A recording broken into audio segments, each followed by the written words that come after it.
urabe uyu munsi tugiye kurebera hamwe ibintu bitandatu wakora, ni tekinike 6 cyangwa se imyitwarire 6 wagira mu gihe umukobwa yaba yaguciye amazi umukunda cyangwa se ushaka umutereta ukabona hari ukuntu atumva ibintu byawe neza cyangwa mwakundana ukabona ari kugenda ahinduka atakumva neza, cyangwa se umugore ubona ari kugusuzugura guca amazi cyangwa se umukobwa. Reba ukuntu rero wakwitwara, hari ukuntu mwitwara nabi rega mwabahungu mwe n'abagabo, uri kwitwara nk'imbeba, uri kurira, uri gupfukama, uri kwandika mu message nk'igihumbi. Reba ukuntu wakwitwara. Ubu ubushakashatsi buba bwarakozwe mba nkuzaniye. Ese tutangiye batubwira, wari wirengagizwa n'umukobwa kandi cyangwa se umugore, uwo mukobwa ukaba umukunda, uwo mukobwa ukagerageza uko ushoboye ukabona kandi ukagera gutukagigira ukabona umukobwa injuga zawe cyangwa ibyo umubwira ukabona ameze nk'umuntu udashaka kumva ibyawe, nta gusubiza, ntashaka kuvugisha, mbega ukabona ari kukwirengagiza. Wari uri kumutereta, mwaba mwakundanaga, ibyo byose bagatangira batubwira ati abagore cyangwa se abakobwa bakunze nanone gusiga abahungu cyangwa se abagabo babakundaga bakabasiga mu rujijo, nyine ugasigara mu rujijo ugati se noneho bigenze bite aka kanya, bagasigana none abo bahungu bababaye. Abahungu bagasigara bibaza ati se ni ikihe kintu nakoze kibi, ni iki nakoze ubundi gituma uriya mukobwa atabona ko mukunda ngo tube twana abana cyangwa twakwikundanira. Ariko se nkubwiye ko umukobwa mu gihe yakwirengagije cyangwa se ari kukwereka ko yaguciye amazi adashaka kumva ibyawe, nkubwiye ko ushobora gukoresha ibyo bintu yari ari gukora byo kukwereka ko yaguciye amazi, wowe ukabikoresha mu nyungu zawe, noneho ibintu ukahita ubihindura, akahita abona ko ahubwo none hari weho urenze, we yari ashatse kukwereka ko ukwiye kumwinginga cyangwa se ari urenze, ukabikoresha mu nyungu zawe.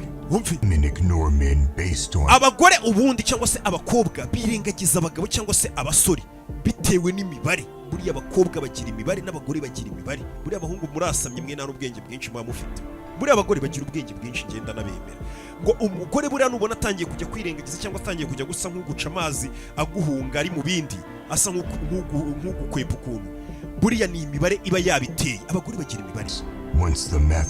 Iyo umugobwa cyangwa umugore mu mutwe amaze kukubara akagutera imbere akavuga ati uyu mugabo cyangwa uyu musore ntago arenze, icyo gihe we wicare uzi ko ngo umukobwa cyangwa umugore buriya ajya kugeraho atangira kugukwepa cyangwa ukabona ntago ari kuguha agaciro ukwiriye cyangwa se ntago ari kukwereka ko atakigukeneye cyane. Buriya ikintu kibitera cya mbere cy'ingenzi ni imibare ibiri mu mutwe we. Imibare. Iyo imibare iri mu mutwe y'umukobwa itangiye kumubwira ati uyu mugabo ntago arenze, icyo gihe biba byakurangiriyeho, nibwo atangira kugucikaho. Buri umukobwa aricara akakureba, kuramo musohokana, muganira, mukora ibiki byose, aba ari kukubara avuga ati uyu muhungu ararenze cyangwa ntago arenze. Baba bafite imibare, baba bareba kure, uba umeze nk'aho wapfuye kuri we.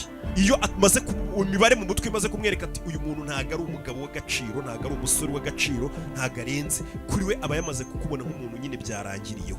Iyo mibare rero ibishingiye kuki, arabanza akakubara tayari, akareba icyerekezo cyawe, akareba amagambo uvuga, akakugereranya n'abandi bantu bamutereta bafite ibintu barenze. Mbega iyo mibare yose imaze kumwereka ko nta ntego, utarenze, uri umuntu uraho cyangwa se uri umuhehesi, mbega imibare ye mbega cyane cyane ikamwereka ko utari umuntu wa danje kuri we, biba byarangiye. Bahita batangira gushaka rero undi muntu urenze, kuko baba bafite benshi babegera. Akenshi rero buri gihe bagukompara ya mibare twavugaga, bagukompara n'abandi avuga ati ariko ari uyu n'uyu, ari uyu n'uyu, ari uyu n'iki. Iyo mibare imweretse ko utarenze tayari aba yagiye. Rero iyo mibare y'abo bakobwa, kugira ngo iyo mibare ugaragaze ko babaze nabi cyangwa bibeshye, reba ukuntu wabigenza. Ugomba kwereka uwo mukobwa wakwanze cyangwa se wagerageje gusa nk'ugukwepa uri kukwirengagiza muri iyi minsi, utakwita, uri kuguca amazi, ukamwereka ko ya mibare uko yakubaza, uko yakugeranije n'abandi akakubara, burya atari kuri. Iyo mibare y'ukabanza ukamwereka ko yabaze nabi, icyo gihe ngo ubwibone bwe n'uburyo yumva gafite agaciro gahambaye ubu bishwanyaguje, avuga tuzi ko wa muntu namwibeshyeho koko. Rero kugira ngo ubwo bwibone bwe n'imibare yabaze ubigaragaze ko yibeshye, ubigenza ute? Cyangwa se niba ari kuguca amazi umwereke ko yibeshye kuguca amazi. Ushobora kubikora muri ubu buryo butandatu ngiye kukwereka, bigatuma uwo mukobwa rero araguciye amazi cyangwa uwo mugore agaruka rwose yinginga, yataye n'umutwe uvuga ati tubabarire mubyeyi, twaribeshye, ni ukuri ngiye buriya wongeye ukama andi mahirwe. Hari uburyo wabikoramo. Niyo mpamvu tugiye kurebera hamwe ibintu bitandatu kuri YouTube channel Rock Entertainment ushobora gukora mu gihe umukobwa yaba yaguciye amazi cyangwa yakwirengagije cyangwa yagusimbuje n'undi, cyangwa se ubona atagishishikajwe nawe nyine hamwe ubusigaye ukigira wandika ubumesaje ntusubizwa. Reba ikintu cya mbere wakorera uwo mukobwa rero wakubaza ukamwereka ko imibare yibeshye. Icya mbere ita wigira nkaho atabaho. Nimba umukobwa aguciye amazi cyangwa uri kwandika cyangwa uri kumutereta ukabona ntabwo ukeneye cyangwa mwarimu birimo ukabona ari kugenda ahinduka kwereka ko atakigushaka ari kugenda asa nk'ukuburira agaciro, ita witwara nkaho uwo mukobwa atabaho, yapfuye kera cyangwa atigeze anavuka. Iyo umukobwa akwirengagije cyangwa se agatangira gusa nko guca amazi, weho ikintu cya mbere ukora wigira nkaho utazi kanabaho, ntabwo muzi ko yigeze anabaho. Nicyo cyonyine wakora cyadanje cyatuma uwo mukobwa abona ko yakwibeshyeho. Naho iyo ugiye ukagigira ugapfukama ukandika ubumesaje nk'igihumbi ugahamagara abashuti be, icyo gihe uri kwisuzuguza. Ikintu cya mbere wakora batubwiye, igire nkaho umuntu utanazi ko yigeze anabaho, wenda unababariremo indani muri wewe, ariko wigire nkaho umuntu utigeze umenya akabaho. Uzumva abantu bakubeshya ngo umukobwa ngo mugiye ngo ari kukwirengagiza ari kuguca amazi kandi uzi ko nta kosa ufite, ngiyo ugiye ngo ukamwicaza cyangwa ukajya umuhamagara ngo nagukoreye iki, kosa ni iri kosa, nyine ukigira umubaza. Umubaza nimba mwabona akanya mukabiganiraho, ibyo ntabwo ari byo. Cyangwa bakakubwira ngo mwigireho umwana mwiza, nibiba ngombwa umwoherereze n'impano nyinshi umumenemo n'amafaranga n'ibiki. Ibyo byose ni inama bakugira zitarizo, ibyo byose ni umwanda kandi ibyo bintu nta nubwo bikora. Ntuzigere ujya kubaza umukobwa impamvu aguca amazi cyangwa atakikwitaho cyangwa atakiri kugusubiza cyangwa ubona nyine ari kugenda akuburira agaciro. Ntuzigere ubibaza umukobwa. Wewe upfa kuba wabibonye ku mukobwa kwirengagiza muri iyo minsi atagishaka kuba muba muri kumwe, mbega asa nk'uri kugucamo amazi ubu bibona. Kuko iyo utangiye kujya kubaza umukobwa ngo ese ngo turi gupfa iki ko muri iyi minsi ko muri iki, icyo gihe uri guta agaciro kawe nk'umugabo. Ikintu cya mbere utazigera ukora nubona umukobwa yagusuzuguye cyangwa yaguciye amazi cyangwa ari gushaka kugukwepa, ntuzigere ujya kumubaza impamvu ari kubikora. Icyo nicyo kintu cyiza waba ukoze mu buzima bwawe, kuko mu maso ye n'ubundi ajya kukwirengagiza cyangwa kuguca amazi, icya mbere aba yamaze kubona ko uri umusore cyangwa uri umugabo w'amafuti mu mutwe we, uri umuntu uciriritse nyine uri aho ngaho atagikeneye, sibyo? Cyangwa se agufata nk'umuntu uciriritse cyangwa se utarenze cyane. Mu gihe rero umuntu agufata nk'umuntu utarenze cyane mu mutwe we, iyo abonye noneho wasaze uri kwandika ukeneye kuvugana nawe umugigira umwirukankaho, ibyo ngibyo noneho bikugaragaza nk'umugabo koko udafite agaciro, kuko noneho biza bikomfirima bya bindi yakubonagamo. Nimba umuntu mu mutwe yawe yumvaga ko udafite agaciro cyangwa se utarenze, ariyo mpamvu ari kukwirengagiza. Ntabwo umukobwa yakwirengagiza umuntu azi ko arenze mu mutwe we. Nimba mu mutwe yarazi ko uri umuntu utarenze, ugatangira no kumugiga uruzo waciye bugufi, uhamagara wandika mu nshuti ze hose, icyo gihe uri gukomfirima bya bintu yavugaga cyangwa se yatekereje mu mutwe we ko uri umuntu uciriritse koko, sibyo? Ashobora kuba ari njye muntu wa mbere wumvishe nkubwira bino bintu, ariko iyo umugore akwirengagije umukobwa ukabona ari kuguca amazi, muri we aba yamaze gukanda buto mu mutwe we yo gusuzugura ko ubaho, aba yamaze kuguca amazi n'ubundi abavuga turiya muntu ntabwo arenze. Ibyo niko biba byagenze.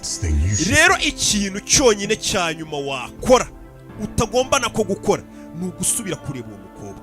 Nicyo kintu cyonyine wakora, cyane cyane ukagenda waciye bugufi cyane winginga ugigira, umeze neza nkaho uri imbwa iri kwiruka ku igufwa, kubera ko muri kamere y'abakobwa cyangwa y'abagore ikintu cya mbere gituma bakwima agaciro cyangwa se baguca amazi ni ukugaragaza ibyiyumviro cyangwa kubereka ibyiyumviro by'uko umukeneye kurusha ibindi bintu byose bibaho, umubuze wanapfa.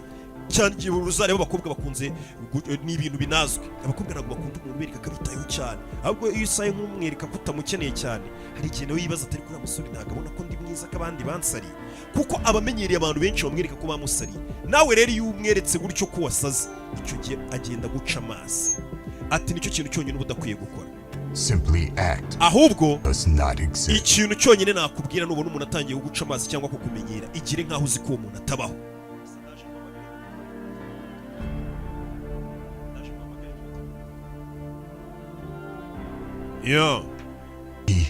Ariko nanone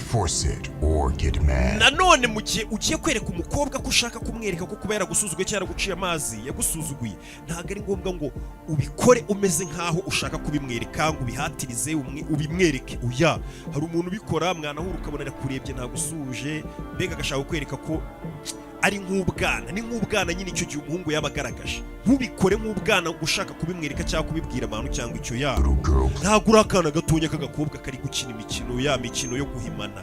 Ntabwo nimba umukobwa ugiye kumwereka ko utitaye no kuba ahari cyangwa adahari, ntabwo ari ngombwa ubikora umeze nk'ushaka kubimwereka. Oya, ntabwo ari ibyo. Ba umuntu mukuru, umwirengagize wigire nkaho utazi kanabahuza. Ugenda uhugire muri business zawe zindi, nyine abone ko burya wari unahuza utanibuka ko ibyo bintu byigeze bibaho by'uko yagusuzuguye umukobwa. Ibyo ngibyo bituma uwo mukobwa uguciye amazi abona ko burya atari we muntu wafashe mu buzima bwawe ngo umushyire hejuru ngo umwereke ko umubuze wapfa, ahubwo abona ko burya hari uko nyine wari wamukunze, ariko burya ufite n'ibindi bintu byinshi byo gukora uba uhugiyemo by'ingenzi uha agaciro cyane mu buzima bwawe, kurusha uko wagenda ugaheranwa n'agahinda ukaririra muri message, ukaririra inshuti ze. Ibyo ngibyo ngo ni bibi cyane.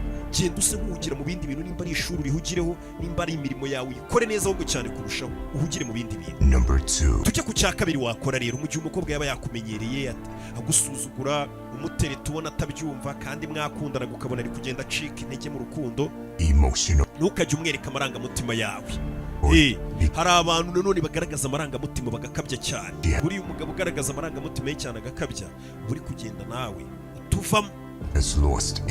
Umukobwa burya nanone umenye ko buriya ngo ashobora kukwirengagiza cyangwa se agatangira kuguca amazi bitewe n'uko yumva atakigukeneye pe, cyangwa se akabigukora kuko agira ngo arebe uko witwara. Umukobwa nanone ashobora gusa nk'uguciye amazi, cyangwa se ukabona ntabwo agishaka kuba akwereka ko ibintu mwari murimo akibirimo, agira ngo agusuzume arebe ko atagukontorora, mbega kugira ngo utangire wivemo umukorera ibintu byinshi birenze ubushobozi bwawe, witange cyane, usare nyine abibone. Hari igihe bari kugusuzuma kandi iyo umweretse ibyo bintu cyane none atangira kubikoresha mu nyungu ze akagukandamiza. Ubundi itegeko rya mbere twe tugendera uravuga ngo umuntu nakubaha ujye umukandamiza ngo niryo tegeko ry'abagome. Impamvu umukobwa cyangwa umugore yose yaba afite yaba yatumye kwanga, wenda ushobora gusanga koko atakikwiyumvamo. Ugomba kuguma uri umuntu w'umugabo utajegajega, ntibigire ingaruka, ntumwereke amarangamutima, ntumwereke ko ubabaye cyane waheranwe n'agahinda. Oya, mwereke ko n'inyagasambu rirema. Mu yandi magambo, ntugaragaze amarangamutima. Icyo kintu cya kabiri tugezeho, kuko umukobwa iyo agucecekanye, buriya umukobwa nyine iyo atangiye kukwanga cyangwa ari kugenda agucikaho, aragucecekana kandi ubundi mwarimu birimo neza agaceceka. Uko gucecekwa rero k'uwo mukobwa ni weho ubiha imbaraga. Iyo utangiye gusara ukirukanka ahantu hose, uba utangiye guha imbaraga kwa guceceka yakweretse, kwa kuba yaragucecekanye cyangwa kagasuzuguro yaguhaye, ni weho ugaha imbaraga. Nanone ni nawe nanone ushobora kuba wafata kagasuzuguro umukobwa yakweretse, kwa kuguca amazi, kwa kukwanga, ni weho ubiha imbaraga cyangwa ukabyima imbaraga. Umukobwa ashobora kugucecekana agashaka kukwereka ko atakigukeneye muri iyo minsi cyangwa mutari kumwe, buriya ni weho ukwiye gufata urwo rwango cyangwa gushaka kukubara ukabyima imbaraga, nawe akavuga ati ubundi uriya muntu kuko umwanga mbona ntacyo bimubwiye. Wapi, akavuga ati ubundi uriya muntu yaranankunda, agatangira ubwo kukwibazaho cyane, agatangira kuba ari nawe uza kubikubaza ubuze atari ku bundi burya waranankundaga, ukabona ko wamucanze mu mutwe, kukumenyera, kukwicaho, kwanga kugusubiza, kugira gute, wabyimye imbaraga. Wabyimye imbaraga, abona ko rwose burya nawe nta kibazo ufite pe, n'inyagasambu rirarimo, buriya uba umucanze mu mutwe cyane. Tujye ku cya gatatu, grind. Utigita ugahiga ibiceri byawe ukikorera utuntu twawe. Ikintu cya gatatu wakora umukobwa yakwanze ari gusa nk'uguca amazi, ubona ari kugenda acika intege mu rukundo rwanyu, ntabwo ari ukumugigira, ni ukugenda ugatigita ugahiga ibiceri. Nk'umugabo iteka ubundi uba ugomba guhora ku gatigito. Ubundi umukobwa yaba yakwanze cyangwa yaba atakwanze, mwaba muri gukundana, iteka ugomba guhora uri bizi uri guhiga ibiceri, ugomba guhora uri ku gatigito. Yaba ari izo siporo zawe wikorera ukaba uzihugiyeho, yaba amasomo yawe, yaba ari business ukora, yaba ari akazi k'abandi ukora, uba ugomba guhora umutima uri ku gatigito, niko mubyita. Iteka ukaba uri gukora wikora mu gihe umukobwa mwa muri gukundana, mwa mutari gukundana. Ikintu cya mbere ugomba gukora mu buzima bwawe kizanagufasha kudata umutwe mu gihe umukobwa yaba yakwanze cyangwa ari kukwirengagiza, guhora iteka uri gukora, uri guhiga ibiciro, uvuga ati ngomba kuba umuntu umugabo urenze aho ndi uyu munsi, ku buryo n'igihe nawe ababibona, reka nawe ababibona ko uri umusore uko ari gukubona uyu mwaka utata atari kuzaba umeze bitewe n'ukuntu abona uba uri ku gatigito, uba uri gukora. Iyo umukobwa yarakwirengagije, buriya umukobwa yakwirengagije ngo ikindi kintu uba ugomba gukora cya gatatu tugezeho, ni ugufata wa mutwe wawe, uwo mutwe wawe usanzwe ukoresha akazi kawe cyangwa ibindi ukora, aho kugira ngo ubishyiremo gutekereza ngo uriya mukobwa ndamwisubiza gute, ndakora icyo ya mu mutwe we tangira ushyiremo ngo ka kazi kanjye nkora ndakanoza gute, ndaba umugabo urenze uko nari imeze gute, ndabona amafaranga yo nari mfite binyuze mu yihe nzira. Umutwe wawe uhita uwushyira mu kazi, aba aricyo kintu cyonyine utekereza, kubera ko mukuri umukobwa ntago yakabaye yarakwanze bundi kano kantu ati mu gihe umukobwa akweretse ko ari gusa nk'ukumenyera, atari kukubaha, atari kugukunda nk'uko byari bisanzwe bimeze, wijya kumutigita umwirukaho. Fata umutwe wawe uwushyire mu kazi, utangire wikoreho, urebe ko waba umugabo urenze wabona amafaranga, kuko ngo buriya ngo umukobwa ntabwo n'ubundi yakabaye yagukoza ibyo bintu ngo akwirengagiza cyangwa guca amazi. Ubaye uri umugabo urenze ufite n'ibiceri by'uri umuntu uhambaye, sibyo? Rero kujya kumwirukaho n'ubundi umumweretse ko ibyo yatekereje ari byo, ahubwo yo komeza wibande ku kwiteza imbere, kuba umuntu mwiza urenzeho, yaba ari mu buryo bw'umubiri, yaba ukore siporo ubiboga, uba ufite amatuza yawe, uba uhagaze neza ku mubiri, cyangwa se niba utameze gutya ariko ukore siporo umeze neza, usa neza. Mu mutwe uba uri umunyabwenge, wihugure. Mu gihe umukobwa yakwanza mu mutwe, niba nanakumva uvuga hano, nanakubona ahantu, abone ko uri umunyabwenge.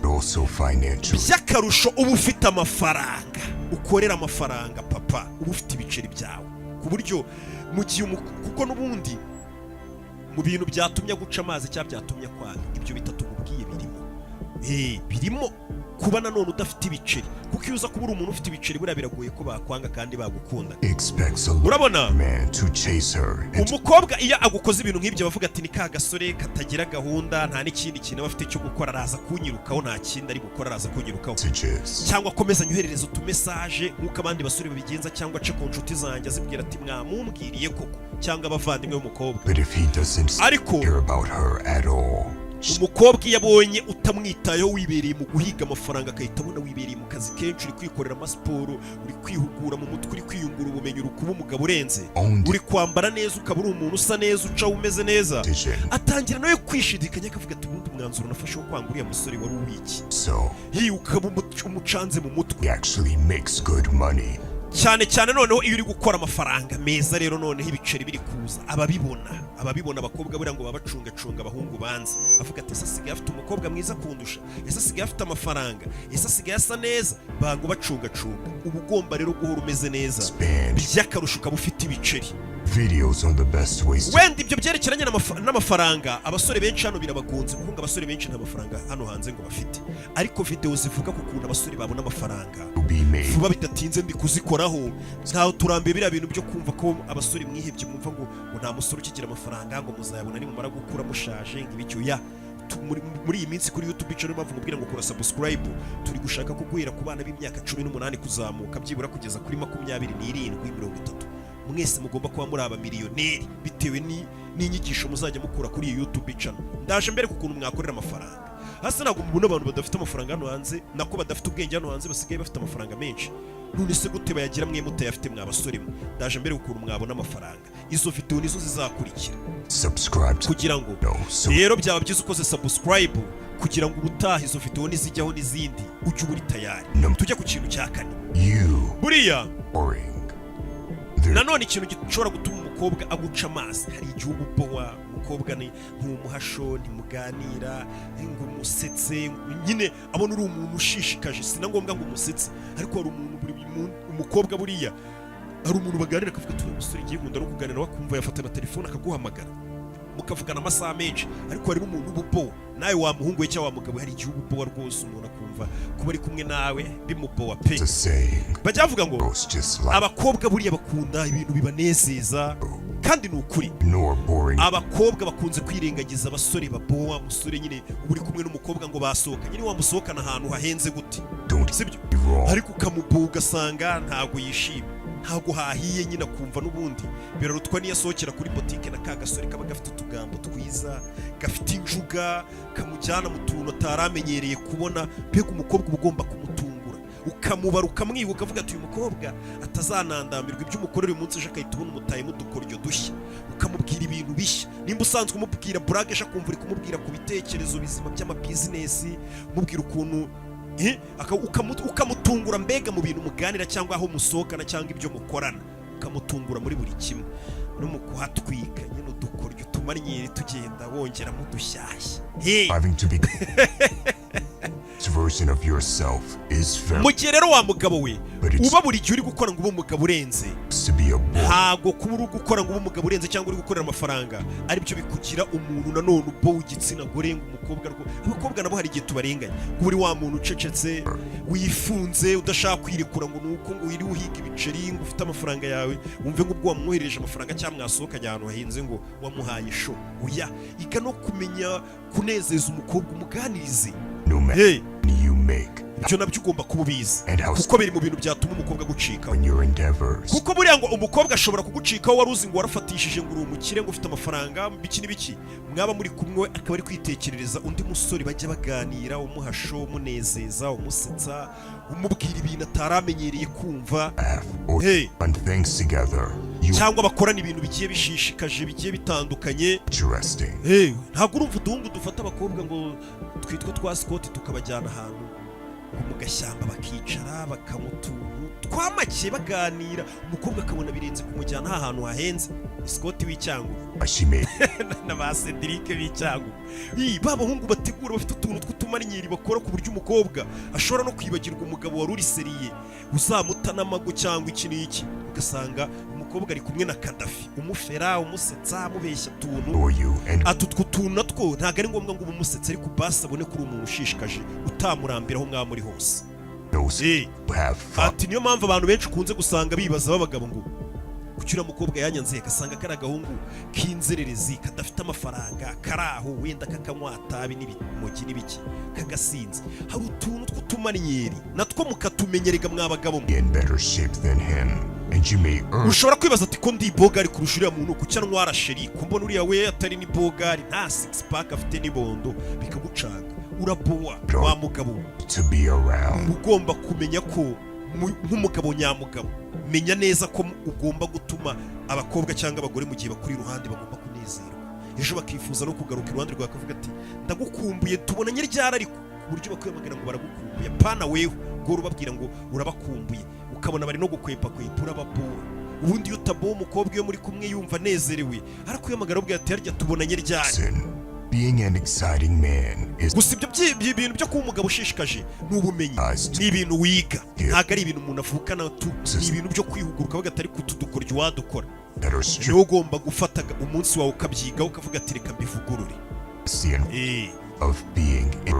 tujye ku cya gatanu nanone umukobwa impamvu ashobora gutuma kwirengagiza cyangwa guca amazi wamuhaye imbaraga nyinshi umuha imbaraga nyinshi umukobwa wamuhaye imbaraga nyinshi umukobwa iteka abagusuzuma ubuzima bwe bwose wameze nk'uri gusuzuma umuhungu uburyo mubanyemo amagambo akubwira kugira ngo arebe ibintu wakwihanganira by'amakosa ye akora wumve hari ibintu akora akanakwifungana kugira ngo agusuzuma arebe wamwihanganira bingana iki kugira ngo arebe imbaraga agufiteho urugero umukobwa ashobora kwivumbura akisararanga akakwereka ko utamufata neza cyangwa se utamuha keya neza cyangwa akajya kuguserereza utuntu cyangwa se akajya kwereka ko hari ibintu utamukorera byinshi abandi bakorerwa b'abakobwa hari amatelefoni impano utamuha n'ibiki utamwitaho n'ibindi byinshi cyane ibyo bintu rero byose ubwo kuntu umukobwa bari kugenda yisararanga kandi wowe urabibona ko atari byo ari kugufata nabi bitanyuze mu mucyo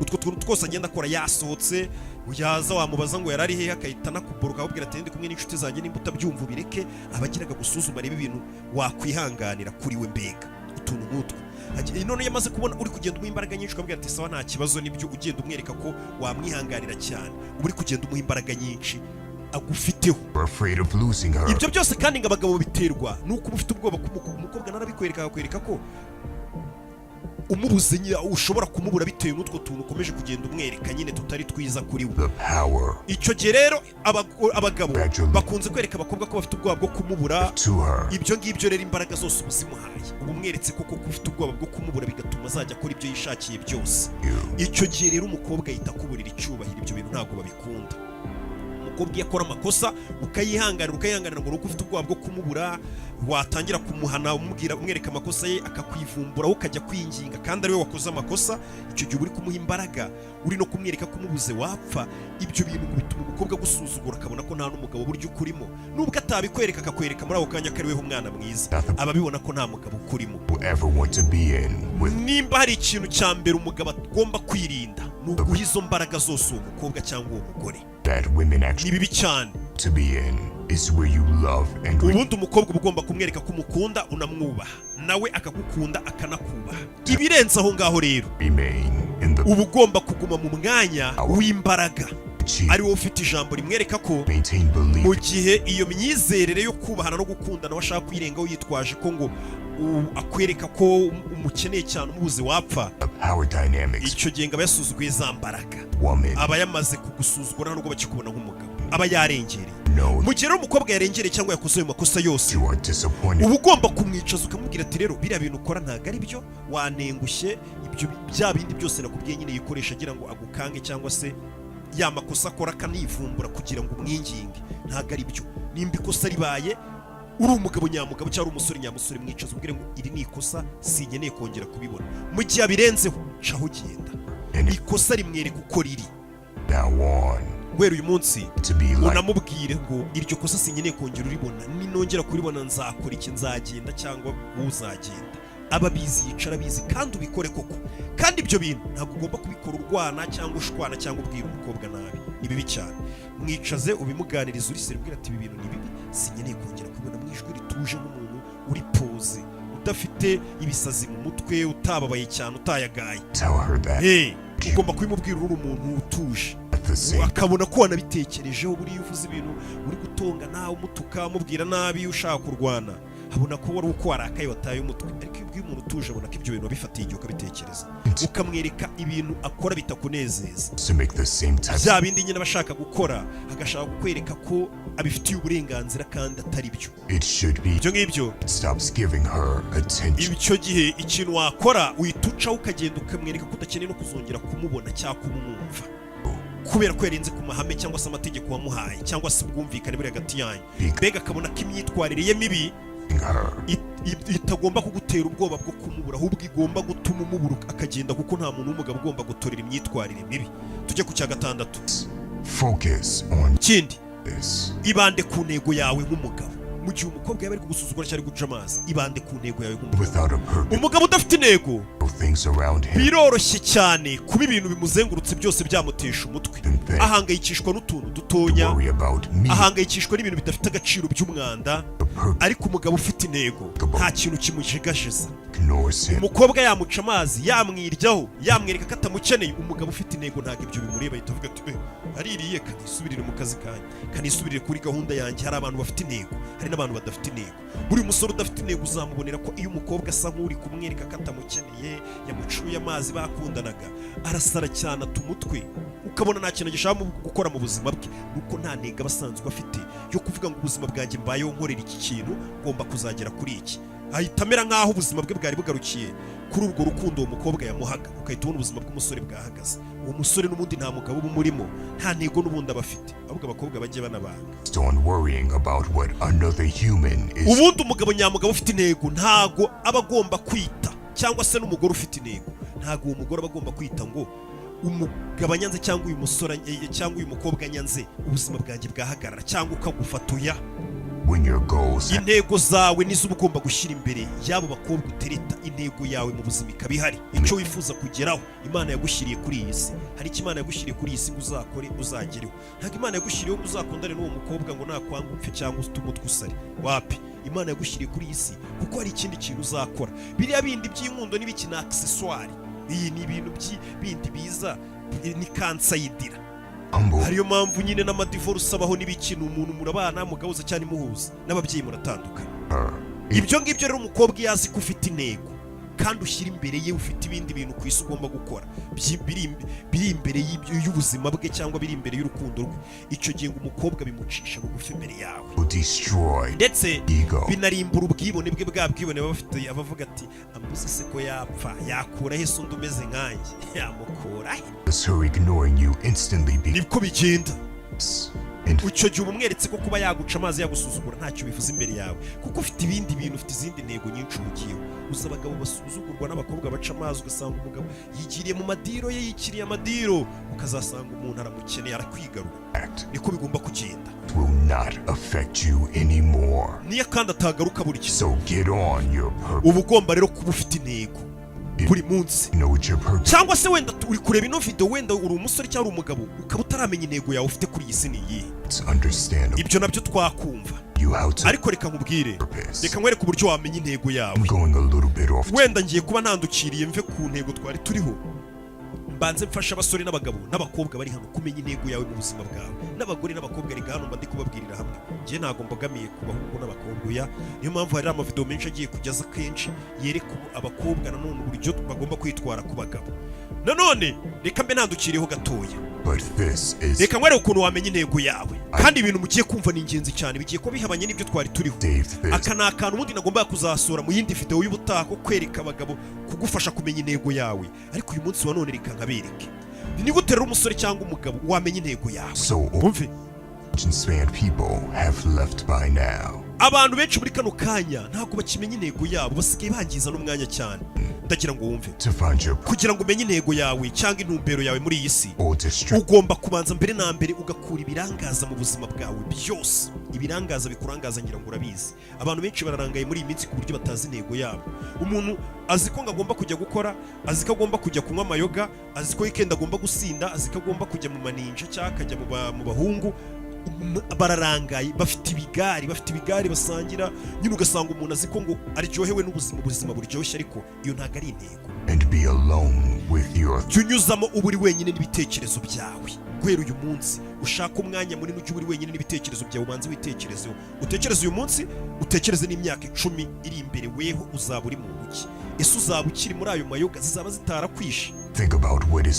utekereze ubundi uvuga ati ni iki kintu cy'ingenzi kuri njye. shaka umwanya wowe uri kunyumva muri kano kanya, nimba ushaka kumenya intego yawe, ugende wicara ahantu uvuge ngo ni iki kintu cy'ingenzi mu buzima bwanjye muri kano kanya.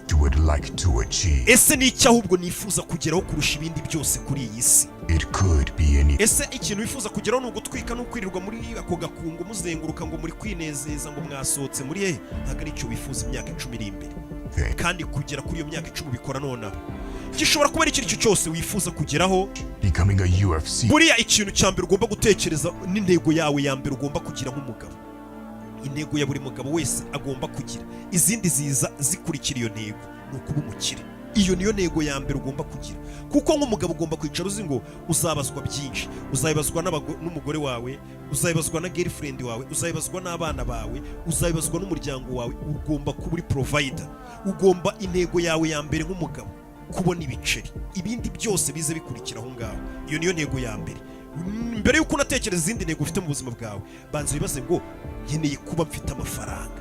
ikindi cya kabiri, unavuga uti ngomba kuba mfite ubumenyi runaka, wihugura uba ufite ubumenyi. buriya amafaranga ashobora kubura, inganda zigashya z'umuntu agahomba, mwarimu muzi nk'umukire, ariko ubumenyi ufite muri wewe, icyo ufite muri wewe nta hantu bagitwara. buriya ibi byose ndimo ngiye nshobora kureka kubikora, ariko hari ikintu mfite mu mutwe ikindi batatwara, hari ikintu nagenda ngakora. niko biba bimeze. iyi YouTube channel ishobora kuvaho n'ibindi muzi nkora byose, ariko gihe hari ibintu mba nzi mu mutwe mvuga n'ibi bintu ntaho byajya, n'ubumenyi runaka, kandi mpora nongeraho buri munsi nshaka abantu bandenzeho bama ku bumenyi. ikindi ushobora kuvuga ataho kugira ngo ngewe nsare n'iki, ukagenda ukajya kwirebera match uri wenyine, cyangwa se ukagenda ukamenyana n'abantu barenze bakungura ubumenyi, bakugira inama, babandi bagufasha kumenya icyifuzo cyawe ufite muri wewe indani kiruta ibindi. hari abantu bayo batazi ikintu bakeneye. nuramuka umaze kumenya ikintu ukeneye kurusha ibindi cyangwa icyo wifuza kuba cyo, nicyo gihe cyo kugira ngo usuzume agaciro k'icyo kintu noneho ukeneye. ubu twavuze ati intego y'umugabo ni ukuba umukire, ni ukugira amafaranga, cyangwa se yo kumfasha mu bibazo byose nahura nabyo, kuko ntabwo uba ugomba gusabiriza uri umuntu w'umugabo tayari, uba ugomba guhiga amafaranga. niyo mpamvu bakubwira bati umaze kumenya ko ukeneye kuba umukire cyangwa ukeneye ibintu runaka, umaze kumenya intego yawe, noneho umenya ngo ese ayo mafaranga nuyabona uzayakoresha ute? ese ibyo wifuza nubigeraho uzabiha agaciro gute? urabona intego nyinshi abantu bagira ntabwo ari iza nyazo, not your purpose. kuko bivanga mu bintu bitari intego yabo cyangwa atari intumbero yabo. Goals, dreams, and desires. Abantu benshi ntabwo baramenya gutandukanya intego, indoto zabo n'ibyifuzo. One else Ibyo byose about tuzabiganiraho, test ariko kugira ngo umenye intego yawe ya nyayo n'intumbero yawe, ask what ugomba kwibaza ngo kubera iki, for sibyo? Nk'urugero, your purpose. reka tubwire ngo intego yawe 20 million. ni ukuba umukire ukagira amamiliyoni menshi, ariko banza wibaze mbere na mbere ngo kubera iki nkwiye kuba umukire, sibyo? Icya mbere ushobora kwibaza, wenda nk'urugero ushobora kuvuga ati ni uko ngo mbere y'uko uvuga ngo ngiye kuba umukire cyangwa se uvuga ati ndashaka kuba umukire, ibaze ngo kubera iki nshaka kuba umukire cyangwa nkeneye kuba umukire. Icya mbere ushobora kwicara ukavuga ati ngomba kuba umukire kubera famiye yanjye nkayikura mu bukene, ntabwo yabayeho neza, ikaba intego yawe. Ukavuga ati mama ngomba kumukura mu bukene, agomba gupfa abonye ko yabyaye umugabo. Iyo ni intego ya mbere. Cyane imbere n'umukobwa ukavuga ati famiye yanjye igaterwa ishema nanjye. Iyo ni impamvu yo gutuma ishyigikira kwa gutigita amafaranga kwawe, kuko abantu benshi bari guhiga amafaranga ariko badafite intego. Niyo mpamvu bahiga amafaranga, ugasanga muri uko guhiga amafaranga kwabo baje kuyangiza nyuma nta kamaro yabagiriye, kuko nta ntego bari bayafitiye. Ariko iyo ufite intego uvuga ati impamvu ndi guhiga ibiceri no kubikoresha ibi, nkeneye inzu bitarenze uyu mwaka cyangwa imyaka 2, ngomba kuyibona, ndambiye ibi bintu, ukaba uvuga ngo nuko mfite intego, ariko mbanze nibaze ngo kubera iki mfite iyo ntego. Your answer, Hari igihe nanone ishobora kuba ari intego ivuga ngo impamvu nifuza gukora ibi ngibi, another why. ati impamvu nifuza gukora ibi ngibi ni uko nshaka gufasha abantu, yaba barimo kubungura ubumenyi. Nzi abantu benshi hano hanze babayeho bavuga ati intego yanjye ni ugutuma abagore biteza imbere. Njya mbabona abagore bakava mu bujiji bwo gukandamirizwa n'abagabo, abagore bakiteza imbere nyine bagatekereza bityo, ugasanga umuntu yabigize intego ye kurusha uko ari n'amafaranga. Icyo ni ikintu cyiza cyane. Iyo ufite intego buriya n'amafaranga rukuraza kuri iki. Hari umuntu uvuga ati ngiye nzafasha abana, kandi ugasanga nta mafaranga afite. Intego yo kubera ubuzima wenda bubi yabayemo, ugasanga ubuzima bwe yabuhariye gufasha abandi bantu. Tujya tubabona ati ngiye ngomba gukura abana imihanda, abana bakiga bakamera neza. Ibyo ntabonye bo bakabibona, ntabikorere we cyangwa abandi. Mbega menya intego yawe. Iyo ufite intego rero y'ubuzima bwawe, bya bindi byose twavugaga byakunyeganyiza ngo byaba abakobwa ngo bakwanze bakumenyereye, biza bikubitaho bikagenda, kuko uba ufite intego mu buzima bwawe yindi. One with the Izo ni ingero mbahaye, ariko hari n'izindi nyinshi. real deep desire. Iyo umuntu afite ibyiyumviro bya nyabyo cyangwa ibyifuzo bya nyabyo, bya bindi uvuga ati ikintu ndacyifuza bya nyabyo, Times byibura buri munsi ujye wibaza inshuro 10 uvuga ati kubera iki ntego ngomba kuyigiraho. Hari ukuntu abantu bibagirwa, answer to abantu bayirara. why. Umuntu ajya gukorera amafaranga avuga ati amafaranga azakora ibi n'ibi, ariko kuko buri munsi adahora yibaza ati harya amafaranga ndi kuyashakira iki, harya amafaranga kubera iki agomba gukora biriya, kubera iki, ugasanga umuntu yaribagiwe ibintu ari kugenda asesagura kuko atibuka impamvu ari ku gatigito, cyangwa se atibuka intego ye y'ubuzima. Kandi buri mugabo utagira intego aba ameze nk'uwapfuye. social from Abagabo bagiye bagira intego mwagiye mubona, ntabwo mwagiye mubona abagabo bavuga ati twebwe dufite intego yo kuzagenda tukabohora abantu bari mu bibazo, ugasanga niyo ntego, atitaye no ku by'amafaranga, anavuga ati niyo nanabipfiramo, ariko ugasanga niyo ntego ye nyine. Iyo ufite intego nziza kenshi, ibindi byose biza ku ruhande bikurikiye, nta gaciro babifite. keep answering the whys. Ugomba buri gihe guhora wisubiza, kandi nk'umunyabwenge iyo mpamvu ugomba kuba ufite intego yawe cyangwa iyo ntego uyifite. Quickly find out at least 10 times. Byibura buri munsi ujye uhora wibaza nk'inshuro 10 ku munsi, ubikore nk'uwisuzuma, ubikore nk'amezi 6, buri munsi ujye wibaza nk'inshuro 10 impamvu intego yawe cyangwa ikintu wifuza ugikeneye. Vuga ati ariko ubundi biriya bintu kuko ndabikeneye, biriya bintu nibyo nkwiye kwiga, biriya bintu nibyo nkwiye gukora, biriya bintu nibyo nkwiye kubanza gushoramo amafaranga. Ibyo bintu ukomeje ubyibaza buri munsi byibura inshuro 10, gusa kugira ugasanga kuko bya bintu atari nabyo ntego wari ufite, ahubwo wenda wari ugendeye mu kigare cy'izindi ntego z'abandi bantu, kuko abandi bantu nabyo babishyize mu ntego, ugasanga nawe wagendeye mu kigare hari indi ntego yawe ya nyayo wiyumvamo ufitiye n'ubushobozi. And see if you're